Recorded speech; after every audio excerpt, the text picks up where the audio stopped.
22 গজে লড়ে ভারতকে বিশ্বকাপ এনে দিয়েছিলেন মহেন্দ্র সিং ধোনি। কপিল দেব এবার নিজ দেশের স্বার্থে হাতে ব্যাটের বদলে রাইফেল তুলে নিতে হতে পারে সাবেক দুই বিশ্বকাপ জয়ী ক্যাপ্টেনকে। ভারতীয় টেরিটোরিয়াল আর্মির সদস্য হওয়ায় সাবেক দুই তারকাকে নিয়ে জনমনে তৈরি হয়েছে প্রশ্ন, পাকিস্তানের বিপক্ষে যুদ্ধ হলে মাঠে দেখা যাবে কি তাদের? হাসান সজীবের রিপোর্ট।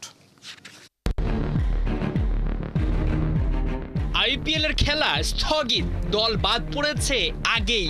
পাকিস্তানের সঙ্গে ভারতের চলছে সংঘাত। তবে কি 22 গজ ছেড়ে সীমান্তে যাচ্ছেন মহেন্দ্র সিং ধোনি?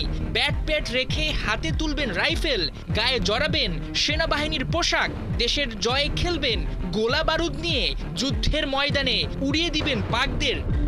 কেসারেন শেকড় থেকে শিখরে।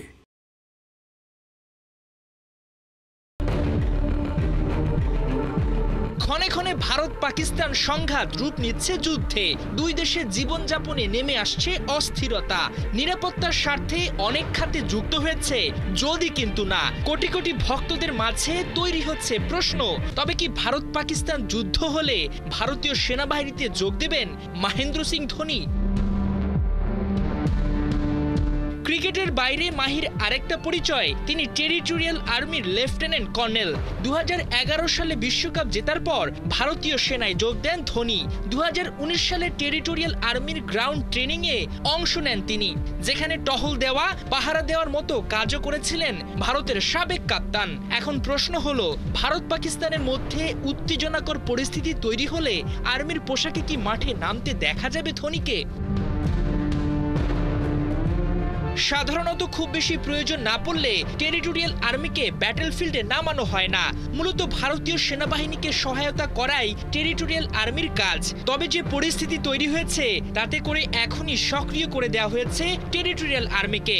ভারতীয় গণমাধ্যমের খবরে জানা যায়, দেশটির প্রতিরক্ষা মন্ত্রণালয় ভারতীয় সেনাকে সহায়তা করার জন্য টেরিটোরিয়াল আর্মিকে মাঠে নামতে প্রজ্ঞাপন জারি করেছে, যেখানে প্রত্যেক অফিসার এবং তাতে নথিভুক্ত থাকা প্রত্যেক সদস্যকে মোতায়েন করার জন্য বলা হয়েছে। 32টি ইনফ্যান্ট্রি ব্যাটালিয়নের মধ্যে 14টিকে সক্রিয় করে দেওয়া হচ্ছে।